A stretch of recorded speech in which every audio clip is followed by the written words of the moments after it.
1945년 8월 15일 일본이 항복함으로 더불어서 2차 세계대전이 끝이 납니다. 그런데 일본이 점령했던 태평양에 산지한 여러 섬들에서 일본군 패잔병들이 종전 소식을 모르거나 또한 이 종전 소식을 받아들이지 않은 채 밀림에 숨어서 계속 저항을 하죠. 그 중에 대표적인 인물이 오노다 히로라는 소위입니다.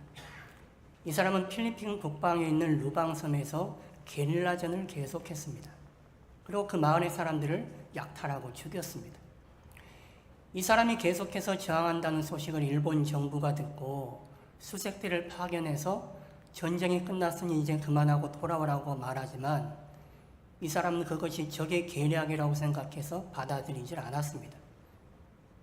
1974년이 되어서야 이 사람이 전쟁이 끝났다는 것을 받아들이고 일본으로 돌아가게 됩니다. 30년 남짓의 세월을 계속해서 전쟁을 하고 있었던 것입니다. 전쟁이 이미 끝났는데도, 새로운 시대가 왔는데도 그것을 받아들이지 않은 채 밀림에서 시간을 허비한 것이죠. 자기 인생을 허비한 것입니다. 얼마나 안타깝고 어리석은 사람입니까? 갈라디아서를 보면 갈라디아 교인들이 이 사람 같다는 생각이 듭니다. 율법의 때가 지나가고 구원자 그리스도께서 오셨습니다. 이제 복음과 믿음의 시대가 열렸는데 그 새로운 시대를 받아들인 것이 아니라 옛 시대에 여전히 머물려고 하는 것입니다. 이 사람들도 처음에는 복음을 받아들였습니다. 예수 그리스도를 믿었습니다. 그런데 다시 과거로 돌아가 율법에 매이는 삶을 살려고 하는 것입니다. 예수 그리스도를 의지하고 붙들고 사는 것이 아니라 자기 의를 가지고 살아가려고 하는 것이죠. 참 안타깝고 어리석고 무지한 사람들입니다. 그런데 갈라디아서를 보면서 우리가 또한 깨닫는 것은 이 갈라디아 교인들의 어리석음이 비단 그들만의 문제였을까 하는 것이죠. 현 시대를 살아가는 오늘 우리에게는 갈라디아 교인들의 무지와 어리석음은 없는지 생각해 보게 됩니다. 사도 바울을 통해 갈라디아 교인들에게 말씀하셨던 하나님께서 갈라디아서를 통해 오늘도 여전히 우리에게 말씀하고 계시는 것이죠. 바울은 반복해서 말합니다. 율법의 때는 지나갔고 그리스도께서 오셨다. 약속의 후손께서 오셨으니 이제 우리가 그 믿음 안에 살아가면 된다. 그리스도로 옷 입고 살아가라 라고 말합니다. 하나님께서 약속하신 후손 그리스도께서 오셨습니다. 이제 우리는 그분을 믿는 믿음 안에서 살아가면 되는 것입니다. 다시 과거로 돌아갈 필요가 없습니다. 예수님이 오셔서 우리에게 믿음을 주시고 의를 주셨습니다. 그래서 구원받는 하나님의 자녀로서의 삶을 살게 하셨습니다. 바울은 이어서 계속 말하는 것이 그리스도께서 가져오신 이 구원이 구체적으로 우리를 어떻게 만들었는지, 우리에게 무엇을 가져오는지에 대해서 말합니다. 오늘 본문 5절 말씀 보십시오. 우리 5절 말씀 같이 읽어볼까요? 율법 아래에 있는 자들을 속량하시고 우리로 아들의 명분을 얻게 하려 하심이라. 하나님께서 때가 되어서 당신의 아들 그리스도를 우리에게 보내신 이유는 우리를 속량하기 위해서라는 거예요. 하나님의 아들 예수 그리스도께서 우리 대신 죄값을 치르셨습니다. 그래서 우리가 죄에서 구원을 받게 되었습니다. 그런데 거기서 머문 것이 아니라 우리에게 아들의 명분을 얻게 하려 하심이라 말하고 있습니다. 아들의 명분, 양자 되었다는 거예요. 어떤 사람을 하나님이 양자 삼으셨느냐? 죄인들을 양자 삼으셨습니다. 하나님은 죄인들에게 죄 없다 하시는 것에서 그친 것이 아니라 그 죄인들을 양자로 받아들이셨습니다. 그것을 위해서 당신의 아들 예수 그리스도를 희생시키신 것입니다. 이 얼마나 놀라운 일입니까? 죄인을 구원시켜 주신 것만도 감사한데 거기서 더 나아가 죄인들을 당신의 아들, 딸로 삼으셨다는 거예요. 여러분, 만약 누군가를 양자 삼는다면 아무나 삼겠습니까? 고르고 골라서 괜찮은 아이를 양자 삼지 않겠습니까?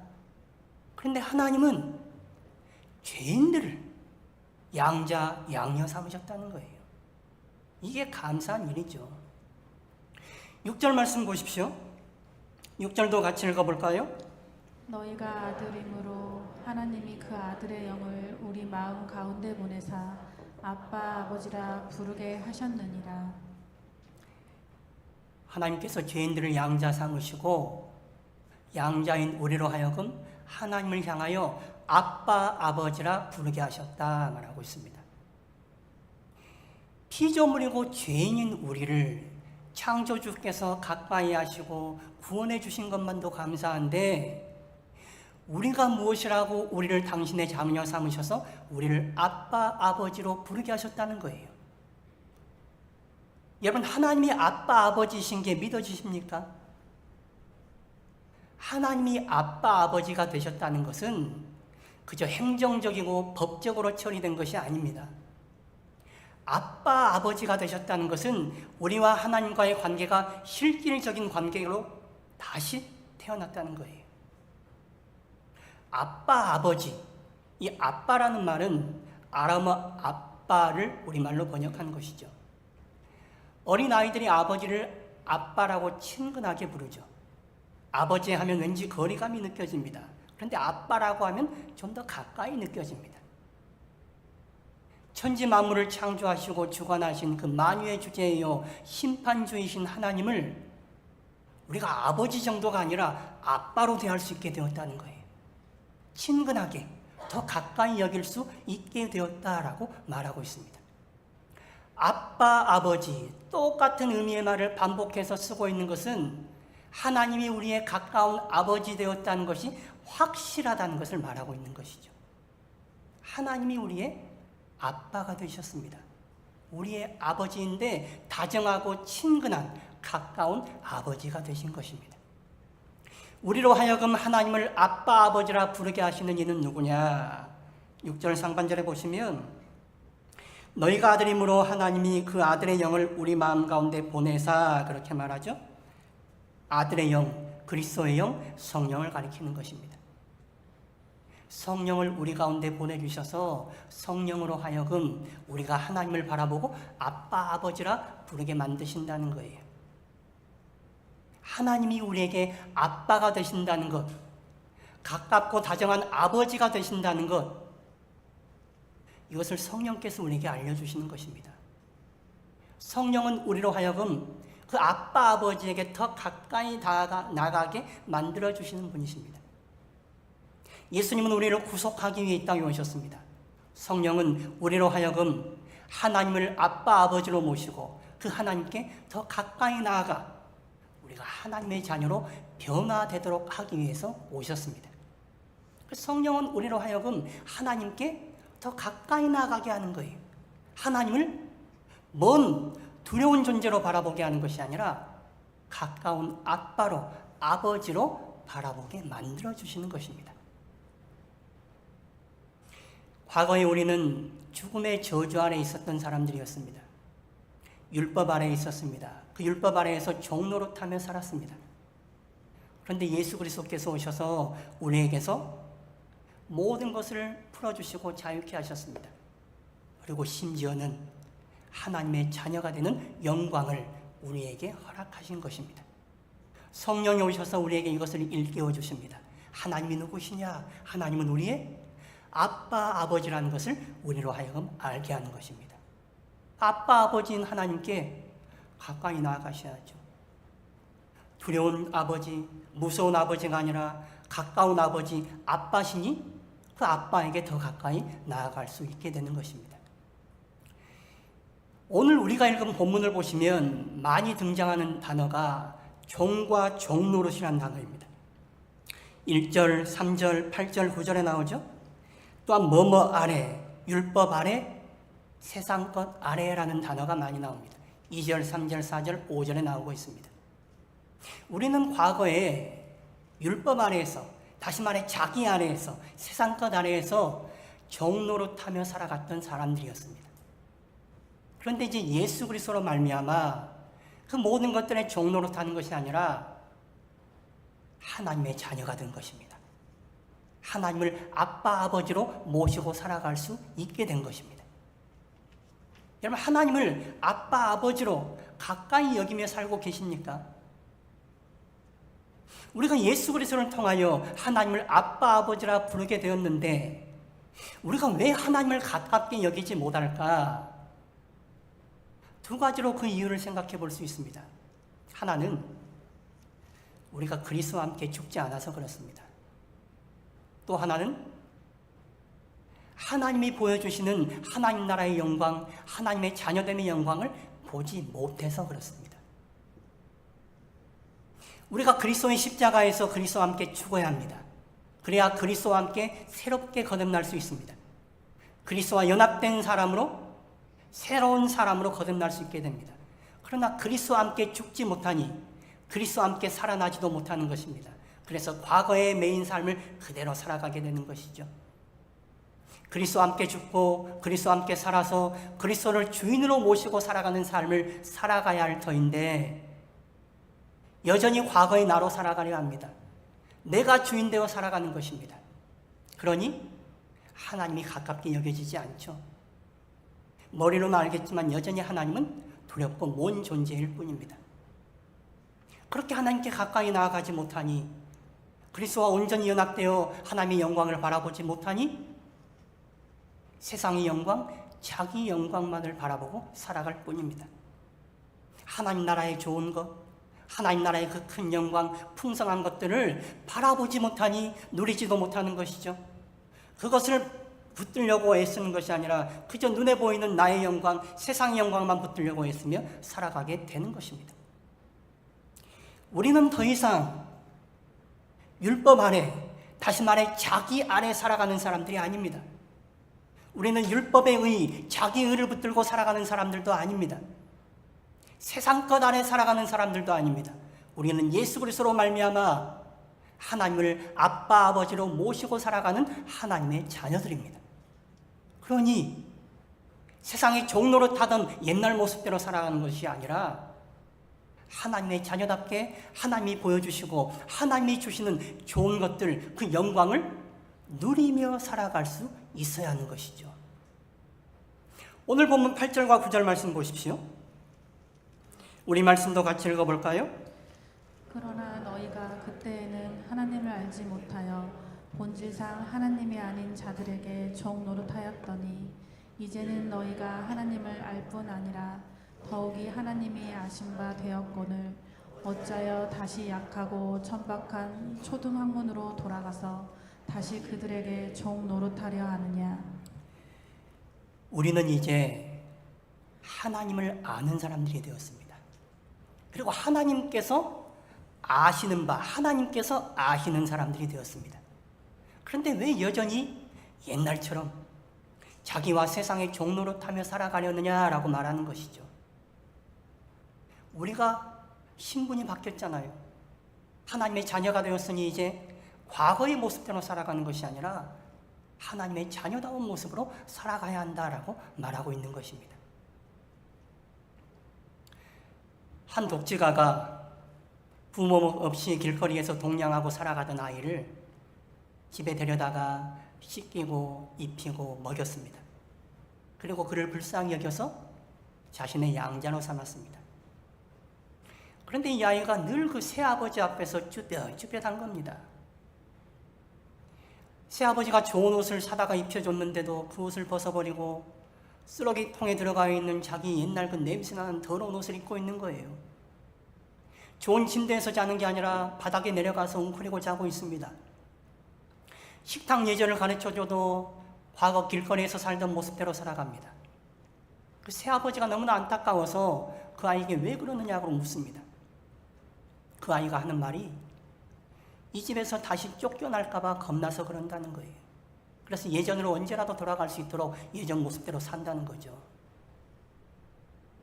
새아버지가 그에게 은혜를 베풀어 주었으면 그 아이가 할 일은 그 은혜를 누리면 되는 것입니다.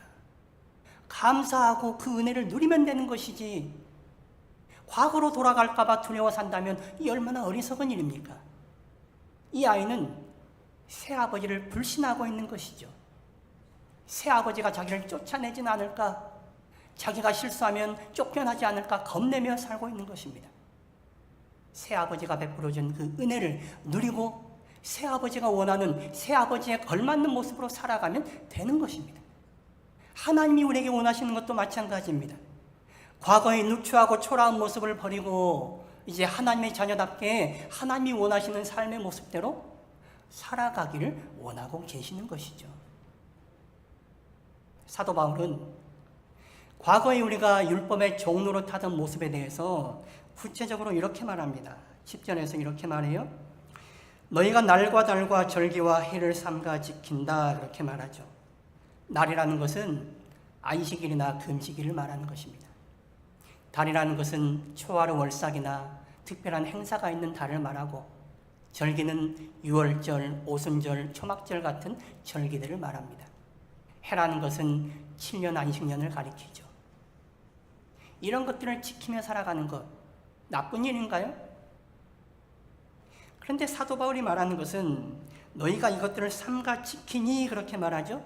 이 삼가 지킨다는 것은 매여 있다는 거예요. 긍정적인 의미에서 잘 지킨다는 의미가 아니라 그것에 속박당하고 있고 그것에 종노릇하고 있다, 매여 있다라고 말하는 것이죠.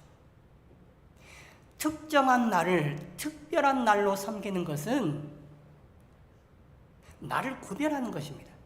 그 특별한 날은 하나님께 드려지는 날이고 나머지 날은 인간이 마음대로 하는 날, 그런 게 아니죠. 과거에 율법 아래 있었을 때는 그렇게 했습니다. 특정한 날은 특별하게 하나님을 위해서 나를 좀 절제하고 조심하고 근신하며 살아야 합니다. 그러면 그 아닌 다른 날들은 내 마음대로 먹고 마시고 마음대로 쓰고 사는 날이냐? 이제 그렇지 않다는 거예요. 우리가 율법 아래에 있었을 때는, 종이었을 때는 그것을 지키지 않으면 벌 받을까 봐 두려워서 그 날들을 지키며 살아갔습니다. 그러나 이제 종이 아니라 자유인이 되고 하나님의 자녀가 된 우리는 모든 날들은 하나님의 날로 지키며 살아가는 것입니다. 모든 날은 이제 하나님과의 관계 속에서 이루어지는 것입니다. 주일만 특별한 날이 아닙니다. 나머지 6일도 하나님께 거룩하게 드려진 날입니다. 이것이 과거의 종의 모습과 하나님의 자녀 되었을 때의 모습의 차이예요. 로마서 12장 1절 말씀 같이 읽어볼까요? 그러므로 형제들아, 내가 하나님의 모든 자비하심으로 너희를 권하노니 너희 몸을 하나님이 기뻐하시는 거룩한 산 제물로 드리라. 이는 너희가 드릴 영적 예배니라. 하나님께 너희 자신을 거룩한 산 제물로 드리라 말합니다. 언제요? 주일만 그렇게 드리라는 말이 아닙니다. 우리 매일의 삶 속에서 우리를 하나님께 거룩한 산 제물로 예배드리라는 거예요. 과거에는 안식일만 중요했습니다. 그러나 지금은 안식일이 아닌 평일도 중요한 날입니다. 주일날 왜 그러면 특별히 예배하느냐? 주일날은 하나님께 나와 하나님을 더 바라보고 하나님으로 채워지는 날이죠. 하나님께서 우리를 구원해 주신 것에 감사하고 하나님을 찬양하고 기뻐하는 날입니다. 하나님을 더 바라보는 날입니다. 그래서 하나님으로 우리가 충만해지는 것입니다. 그 충만함 가지고 나머지 6일은 세상에 나아가서 내 마음대로 하고 살아가는 것이 아니라 역시 하나님께 드려진 날로 살아가는 것입니다. 이제 모든 날은 하나님과 관계에 맺으며 살아가는 날입니다. 하나님의 자녀가 되었으니 우리는 아빠, 아버지와 관계 맺는 하나님의 자녀들이죠. 그러니 모든 날은 하나님의 날이 되는 것입니다. 우리의 모든 일은 하나님의 일이 되는 것입니다.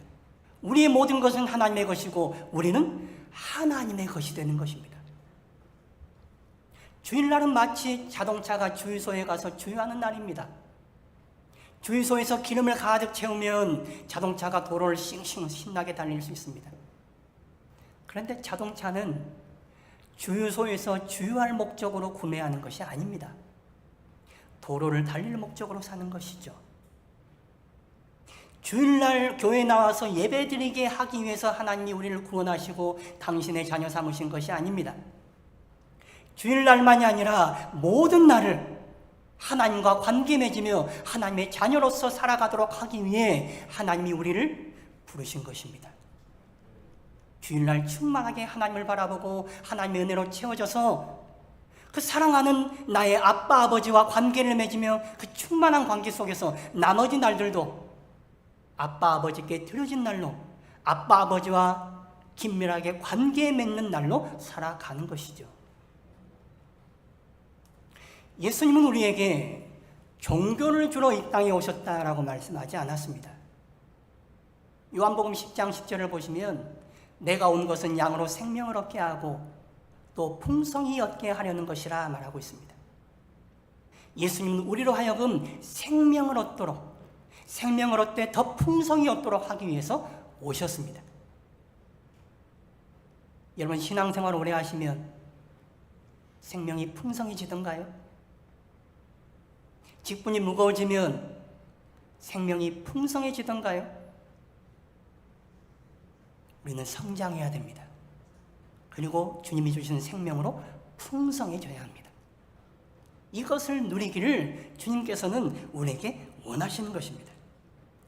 신앙을 날과 달과 절기, 해로 구간시키는 것은 어떤 신앙화하고 형식화하는 것은 신앙을 보다 더 잘 지켜내기 위해서 그런 거예요. 그런데 중요한 것은 그 형식이 아니라 그 형식 안에 담겨있는 본질입니다. 신앙의 본질은 뭐냐? 우리의 아빠 아버지 되시는 하나님과 친밀한 관계 안에 있는 것입니다. 그리고 그 관계 안에 있는 생명을 누리는 것, 그것이 바로 신앙의 본질입니다. 이 신앙의 본질은 놓쳐버린 채 그저 날과 달과 절기, 해만 지키고 있다면 그거는 신앙의 알맹이는 놓쳐버린 채 겉만 핥고 있는 것입니다. 하나님은 우리가 과거의 그런 종교에 매여 있는 신앙이 아니라 아빠 아버지 되신 하나님과 더 친밀해지고 가까워져서 그 아빠 아버지 안에 있는 풍성한 생명을 누리기를 원하는 것이죠. 우리가 율법 아래에 있고 종교 생활 아래에 있다면 종과 같은 것입니다. 그러나 우리는 더 이상 율법 아래에 있지 않습니다. 하나님의 생명 아래에 있는 것입니다. 하나님의 자녀된 우리는 하나님을 아빠 아버지라 부르며 아빠 아버지에게 더 가까이 나아갈 수 있게 되었습니다. 그 아빠 아버지에게 더 가까이 나아가는 것, 그것이 우리의 신앙의 모습이 되어야 하는 것입니다.